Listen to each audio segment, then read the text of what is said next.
पेट चलाता था। उसकी बेटी और एक 2.5 साल का बेटा था। उसने अपनी बेटी का नाम मुन्नी और बेटे का नाम बंटी रखा था। पता नहीं बंटी को किसने क्रिसमस और संता के बारे में बताया था। उसने इस साल क्रिसमस से 2 दिन पहले बिरजू से कहा, बाबा, क्रिसमस के दिन संता सभी बच्चों के लिए गिफ्ट लेकर आते हैं, वो मेरे लिए भी गिफ्ट लेकर आएंगे ना? बेचारा बिरजू कैसे अपने बेटे को समझाता कि संता गिफ्ट लेकर नहीं आता है। बच्चों के माँ बाप गिफ्ट खरीदकर बच्चों के मोजे में रख देते हैं। ये कहने पर बेचारे बंटी का दिल टूट जाता था। इसीलिए बिरजू ने उससे कहा, अब हाँ बेटा, जरूर आएंगे। वैसे तुझे गिफ्ट में चाहिए क्या? मुझे ठंड के कपड़े चाहिए बाबा, मेरे कपड़े छोटे हो गए। बंटी की आंखों में आंसू आ गए। अपने बेटे की आंखों में आंसू देखकर बिरजू भी रो पड़ा। उसकी बेटी मुन्नी ने कहा, हाँ बाबा, हम बहुत तकलीफ में हैं, मुझे भी ठंड के कपड़े चाहिए। दीदी, संता को बोल ठंड के कपड़े गिफ्ट में देने के लिए, वो जरूर देंगे। संता जी, हमें ठंड के कपड़े, स्वेटर चाहिए, आप हमें देंगे ना? संता से स्वेटर मांगकर दोनों प्लेटफॉर्म पर सो गए। यही उन लोगों का घर था। प्लेटफॉर्म में बाथरूम के पास बिरजू अपने दोनों बच्चों को लेकर सोता था। आज अपने दोनों बच्चों को ठंड से कांपते हुए देखकर बिरजू रो पड़ा। अमीरों के पास कितना कुछ है, उनके बच्चे संता से खिलौने मांगते हैं और मेरे बच्चे स्वेटर मांग रहे हैं। कैसा बाप हूँ मैं, अपने बच्चों को स्वेटर भी नहीं दिला सकता। लानत है मुझ पर। कैसे भी करके आज मुझे 2 स्वेटर का बंदोबस्त करना ही होगा। बिरजू उठ गया और लोगों से भीख मांगने लगा। मालिक, बच्चों के लिए स्वेटर खरीदना है मालिक, 2-3 रुपए भीख में दे दीजिए। लेकिन गरीबों की किसे पड़ी है, सभी अपनी अपनी धुन में है। किसी को खाना मिले चाहे ना मिले, अमीरों को कोई फर्क नहीं पड़ता। 2 दिन बाद क्रिसमस था और सब लोग उसी खुशी में खोए हुए थे। ठंड बहुत ज्यादा थी, शायद बर्फबारी भी होने वाली थी और बिरजू को अपने बच्चों के लिए स्वेटर चाहिए था। लेकिन लगातार 2 दिन भीख मांगने के बाद उसे जितने पैसे मिले, उससे स्वेटर तो क्या, पेट भरकर खाना भी नहीं खरीदा जा सकता था। हे भगवान, क्या करूं मैं? कैसे खरीदूं इन दोनों के लिए स्वेटर? स्टेशन के बाहर एक स्वेटर की दुकान थी। वहाँ से अमीर लोग स्वेटर कंबल खरीदते थे। बिरजू को एक आइडिया आया। उसके दिमाग से सही और गलत की धारणा गायब हो गई और वो दौड़कर उस दुकान में घुस गया और वहाँ से 2 स्वेटर चुराकर भागने लगा। दुकान का मालिक चिल्लाने लगा, अरे अरे, चोर चोर चोर! अरे, स्वेटर चुरा कर भाग रहा है, पकड़ो उसे, चोर चोर! दुकानदार बिरजू के पीछे भागने लगा। ये देखकर और लोग भी बिरजू के पीछे भागने लगे। बिरजू ने पीछे मुड़कर देखा तो करीब 10 लोग उसे पकड़ने के लिए भाग रहे थे।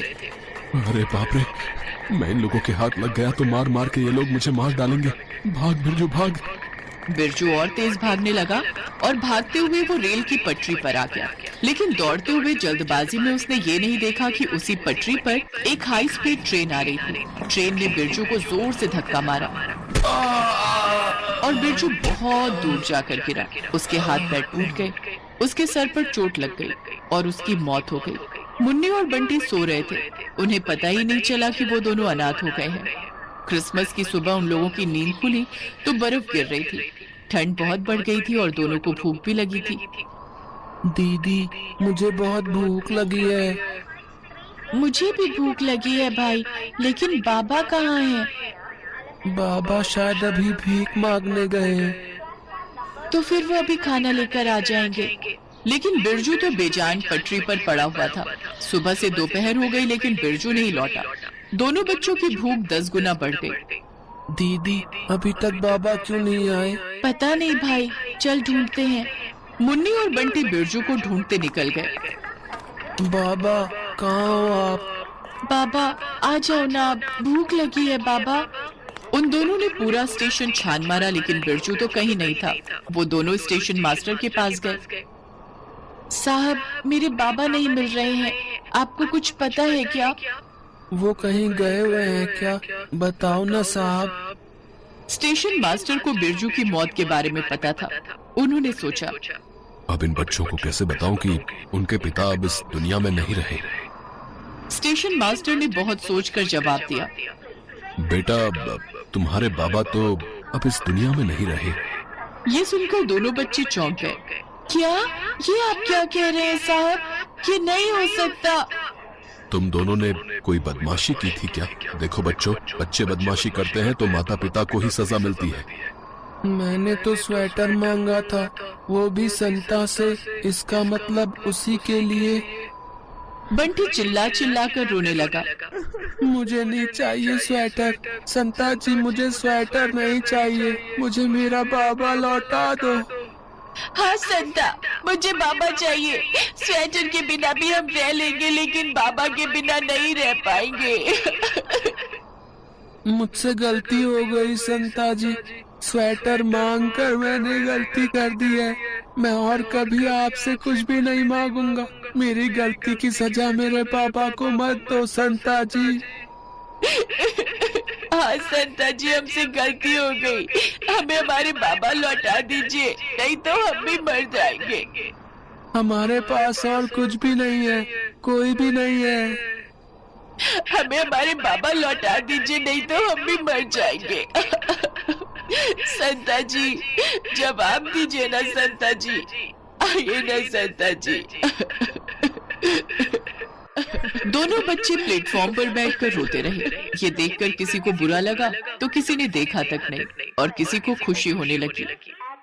अरे वो देखो, दोनों भिखारी बच्चे बैठ के रो रहे हैं। क्रिसमस के दिन रोते हुए बच्चे देखने पड़ रहे हैं। क्रिसमस का मजाक खराब कर रहे हैं दोनों। इन दोनों को भगाओ यहाँ से। बच्चे, भाग भाग यहाँ से, चल। कलयुग में तो पैसा देखकर ही लोगों को सम्मान दिया जाता है, और ये दोनों बच्चे तो भिखारी थे। मुन्नी और बंटी को स्टेशन से भगा दिया गया। दोनों स्टेशन के बाहर आकर कचरे पर बैठकर रोने लगे। शाम हो गई। चारों तरफ से क्रिसमस की रोशनी और केक की खुशबू आने लगी, लेकिन दोनों बच्चों की जिंदगी की रोशनी बुझ गई थी। रात हो गई, सभी सो गए। स्टेशन में कोई नहीं था। इतने में वहाँ एक बोगी की एक छोटी सी ट्रेन आकर रुकी। अरे ये कौन सी ट्रेन है? पहले तो नहीं देखी। चल दीदी जाके देखते हैं। वो दोनों ट्रेन के पास गए और ट्रेन में से स्वयं संता निकले। कैसे हो मेरे बच्चों? मैं तुम दोनों के लिए क्रिसमस गिफ्ट लाया हूँ। ये बोलते हुए संता ने ट्रेन की ओर इशारा किया और ट्रेन में से बिरजू बाहर निकला। बाबा, बाबा आप आ गए? हाँ बच्चों, मैं आ गया। संता ने बिरजू को जिंदा कर दिया था। संता ने दोनों बच्चों को स्वेटर, कंबल, खिलौने और बहुत सारे पैसे दिए। उसके बाद से उन्हें और कभी भीख मांगने की जरूरत नहीं पड़ी, और इसी तरह संता ने उन लोगों की जिंदगी बदल दी। वो तीनों खुशी खुशी रहने लगे।